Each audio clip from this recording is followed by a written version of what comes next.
Hi guys, my name is Charmaine Smith. Today we are going to do economics lesson on protectionism and free trade. But because of time, we will not be able to do all of the subunits in this module. We will focus on the first two bullets or subsection, which is your export promotion and import substitution, right? Before we start with the lesson, I would urge you guys to get your exam guidelines ready or bring them with when you do your lessons. Always use them, always consult them because they guide you in what we need to do. Right. For today's lesson, we are only going to focus on these two subsections, your export promotion and import substitution. Remember, guys, if it says discuss in details, then it means it's a possible long question or essay question for section C of your exam papers. Okay, what are we going to discuss now? Firstly, under each of those two policies, we would look at the definition of each, the methods for each of those policies that we use, the reasons or advantages, and the disadvantages of each of these policies. Right, let's continue now.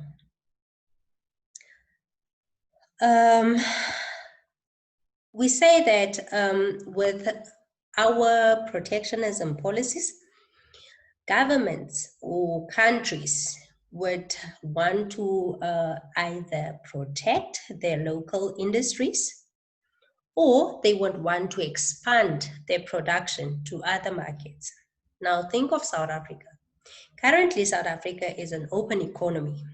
I hope you guys know the difference between a closed and an open economy.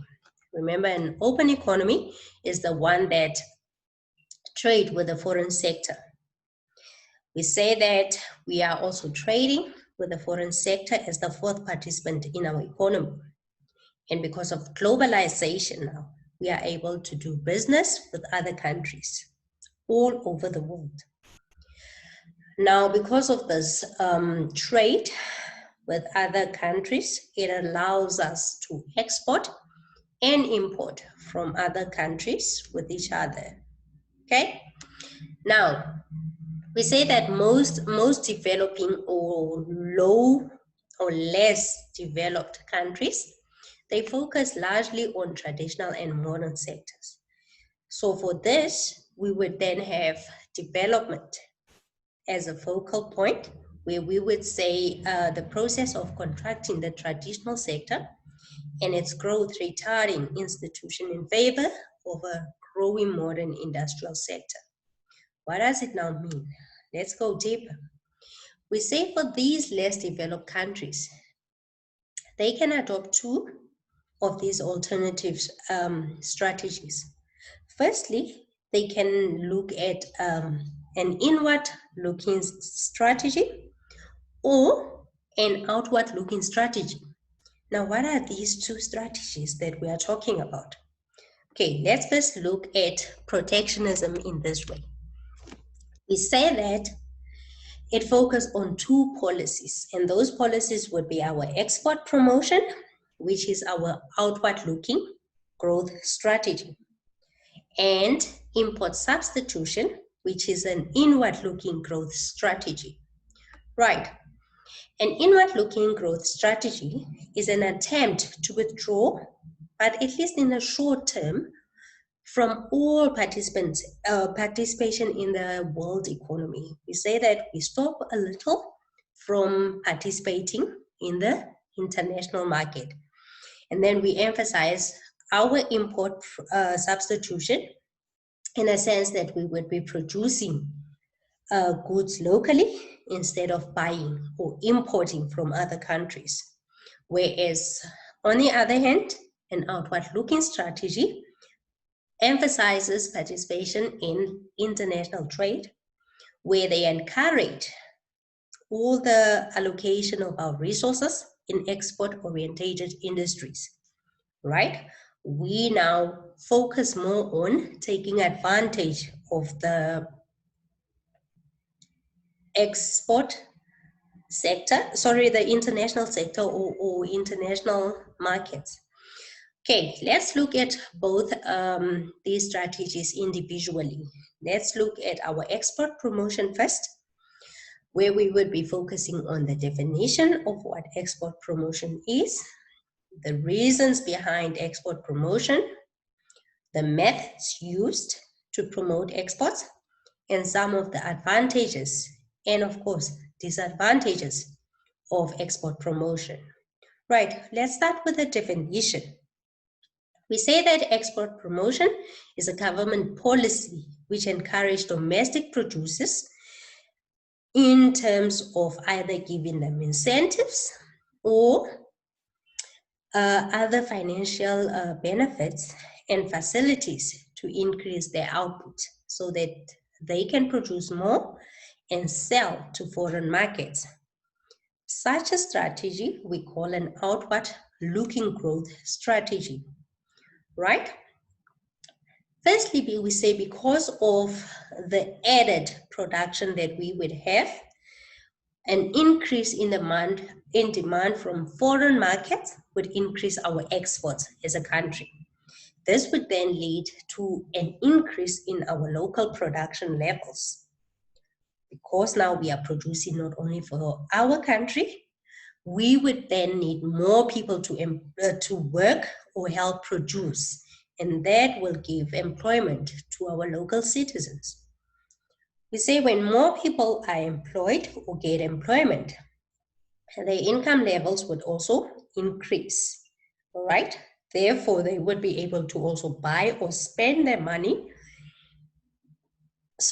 And because of the increasing spending, we say demand for other products would also increase eventually. And in the long run, our GDP or gross domestic product would also increase. Now we call this a chain reaction. Let's look at the chain reaction in this way. We say our exports increase, leading to an increase in production. And because we want to produce more, we would then have to employ more people. Therefore, employment would increase. And because more people are working, more people would be earning income and our income levels would increase. Because now people have money, they can spend on other goods and services. Therefore, spending would increase. They demand more of other goods and services, and ultimately our GDP would increase. Remember, GDP, an increase in GDP means economic growth. Our country or our economy would then be growing because of the increase in the exports. Right. Some of the reasons of export promotion. Firstly, we say that export promotion would stimulate our industrial development as a country. Why? We say that a country would be able to export more and ultimately it would achieve a significant export-led economic growth. Export promotion enlarges the production capacity of the country because export markets are far bigger than our local markets. If we are producing for us and other countries, then it means we have to produce on a bigger scale. Because now we are trading or exporting to other countries, it means we will be earning foreign exchange, right? We earn foreign exchange and then we can use our resources better and we can improve our position in terms of international competitiveness. We would be able to now learn new trades of producing or new methods of producing. And because of this import promotion and increased production level, more people will be able to get employment. This is good. For countries, it's very good. Now let's look at the methods that we can use to support export promotion. Firstly, we say government can give out incentives. Now, what are incentives? We say that government can give incentives in a way where they would be giving information maybe to the exporters or these companies or enterprises that are producing goods that can be exported. Right, they give information to the export market. They do research on new markets where people can trade or sell their goods at. And then concessions on transport charges, they also benefit from export credit. And we say all of these would be to stimulate export.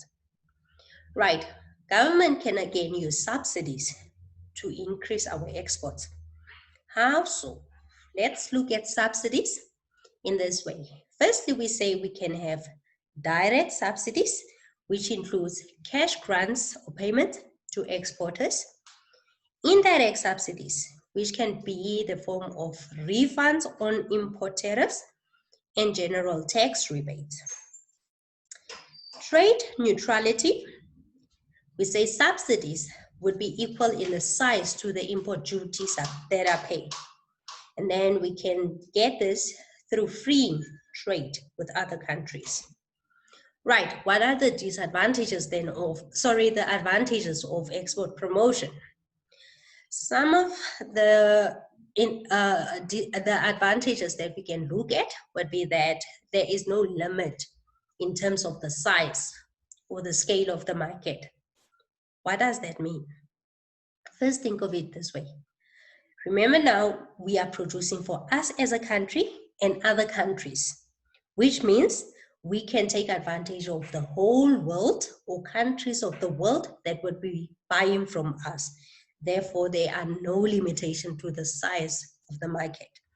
And then production is based on cost and efficiency. We can now produce faster, more units, better, using lower cost, and being efficient in terms of how we use our resources. And then there would be an increased domestic production because we are now selling to more than just our countries. Just our country. We are producing for our country and other countries. Then it means our local or domestic production would also increase. Exchange rates would be more realistic in this way. We would be earning foreign exchange, and then we can influence the price levels as well. That is good for us as a country. Right. Let us look at now the disadvantages of export promotion. Right. This would include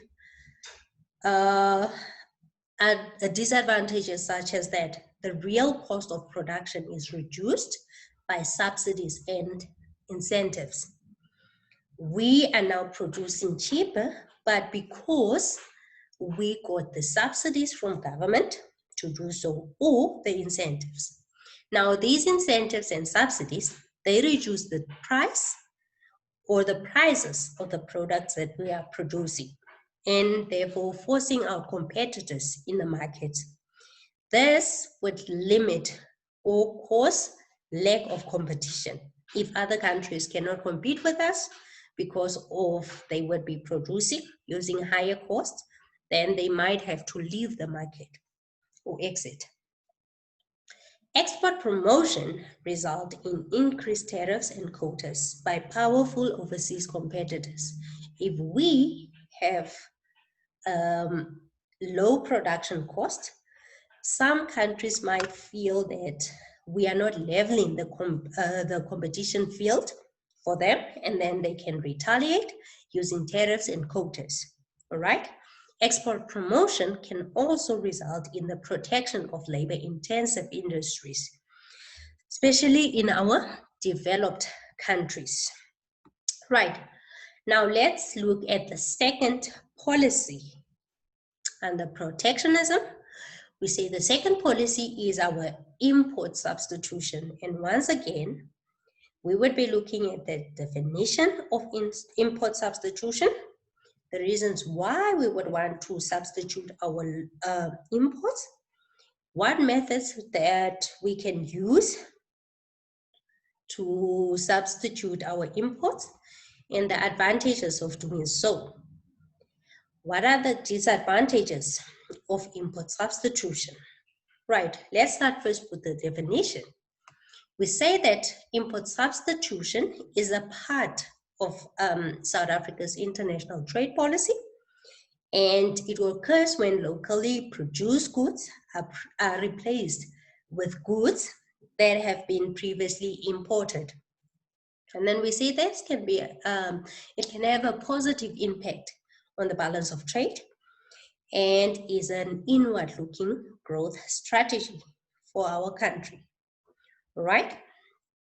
Now think of the economic equation a little, where we say GDP is equal to consumption by household, capital formation or investment, government spending, and the bracket X minus M, exports minus our imports.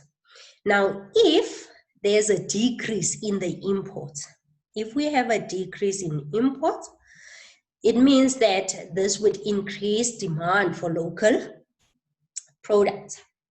And by increasing our demand on local produced goods, this would have an increased effect on production. We would have to produce more because more people are now demanding our products locally, and therefore creating more employment for local citizens once more. When more people get employment, remember we said that we are more employed, then we are earning an income. Therefore, our income levels would also increase. And because of the increase in the income level, more people would be able to spend, leading to an increase in spending. Demand would therefore increase for other products too, and eventually increase in the gross domestic product or GDP of the country in the long run. Right, once again, we have our chain reaction of this. There's a decrease in imports. Remember, if that import decrease, this bracket becomes more positive, and that would lead to a growth in our GDP. So imports decrease, therefore we would then get a chance to produce more of our local products, which would increase employment for local citizens. Ultimately, income levels would increase because of this increased employment. And then spending levels again would also increase. Therefore, demand for other products would also increase. And ultimately, we would have an increase in our GDP. It's always good to grow or produce more as a country, right? So by substituting some of our imports, we are giving our local producers a chance to produce more and ultimately growth in our GDP. Right, what are the reasons now that we would want to substitute imports? Okay, first let's look at diversification as one of the reasons. We say when goods that were previously imported are produced locally, then it means our manufacturing industries would expand and our economy would be less reliant on foreign countries. We are now diversifying our own production levels, and then we are producing locally and not depending so much on the foreign sector. Industrialization is promoted. The development of new industries to produce previously imported goods would also increase, and therefore tax revenue would increase. Remember now, more people are working, more industries are being opened or built, and this would create more jobs for local people, right? Our balance of payment problems would also disappear or be reduced. If the deficit on the balance of payment is too high, a decrease in our imports can help rectify this, right? But if it's positive, then it means we are growing even more. Right, trade. We say that developing countries would rely less on other countries, and then the reliance on natural resources as a basis for growth and development would limit their ability to grow, right? If these resources are used to produce goods and services, which we would be doing or producing locally, or that we would be exporting, then we say our economic growth will increase, or it might increase, right? Now let's look at some of the ways that we can adopt, or methods that we can adopt in terms of import substitution. We say government can impose certain measures to restrict the amount of imports in the country so that they can support our local producers or industries. Therefore, these restrictive measures can be used to reserve the domestic market for manufacturers or domestic manufacturers. Right. Some of these methods include tariffs. How can government now use tariffs to substitute imports? We say custom duties or import duties are taxes on imported goods, right? They can be ad valorem and based on the value of whatever that we are importing. They can be specific to certain goods, right? And then we say the prices of the imported goods can increase for consumers that are buying these imported goods. Because of the tariffs, it means it would be more expensive to buy these goods that are produced in other countries, right? And then they would tend to shift the demand from imports to domestic products or goods that were produced locally. Another method would be quotas. Quotas limit or put limit on the supply of goods and services. If the supply of these goods is reduced and the price rise, then it means foreign enterprises would benefit if the demand of these products remains high. But if people feel the pinch of these added prices or increased prices, then they would stop buying as much of these imported goods and buy local or locally produced goods. Okay, subsidies, they enable relatively high cost domestic enterprises to undercut more efficient foreign enterprises in the market, right? Exchange rate control, we say government can reduce the imports by limiting the amount of foreign exchange made available to those people who wish to import, right? If they don't have enough money to import, then they would have to find other ways of acquiring these products. And if there are strong locally produced substitutes, then we can focus on that. Fiscal control, we say they can put a complete ban or an embargo on the imported goods. And then diverting trade as another method. We say monetary deposits or time-consuming customs procedures and high-quality standards are imposed so that people cannot buy or import more.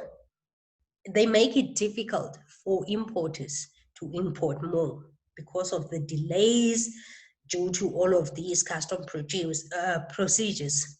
Right, now let's look at the advantages. Some of the advantages of import substitution would include increased employment. See, now we are no longer importing, we are producing locally. Then it means we need more people to produce these goods and services. This would then increase our employment as a country. And when more people work or are employed, it means our economy and GDP would also increase because now we are producing more, we are spending more, we have more income to spend. This would then increase our economy and our GDP. We have more choices. Now, because we are importing, we are no longer importing, we are producing locally, which means that we have more choices available to us. And then the available foreign exchange can be used for other imports and then increasing other choices. Instead of now buying the products that we used to, that we can now produce locally, we would be able to use those foreign exchange to buy other products that we can't produce locally. Right, diversification. We say by producing more goods locally, the range of available goods would then increase and the country become less vulnerable to foreign actions and conditions. We can now control what happens to our country, what affects us, especially when it comes to the countries that we are trading with. Right? Let's look at the disadvantages.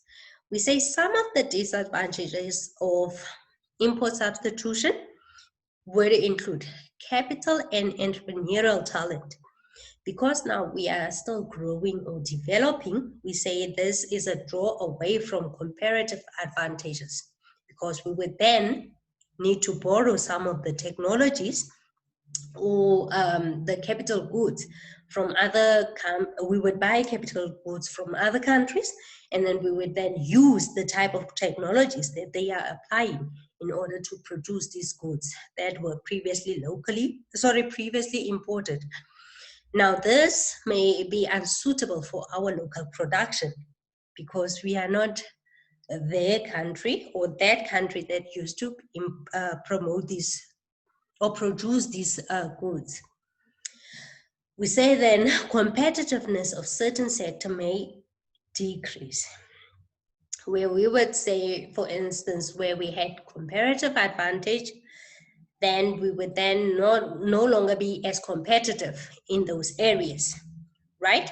And then we say import substitution can lead to demand for protection with these other countries where we used to import from. The demand from these industries that provide inputs to local industries, they might want to protect their production by not selling or by imposing certain tariffs or duties and quotas so that we cannot get or acquire the capital goods that we need from them as easily to promote our own production levels. Right. Examples of, okay, let's say that's now the end of the two policies that we were discussing, our export promotion and our import substitution. Now, guys, remember we said that, or when we started off, we said that both policies are long questions or essay questions in your section C of your exams. But it's not limited to that only. We have other questions that can be asked on this two subtopics. Some of the questions would include what are the benefits of import substitution for developing countries? Right, this can be a possible 4 or 8 mark question. Or why are developing countries opposed to free trade?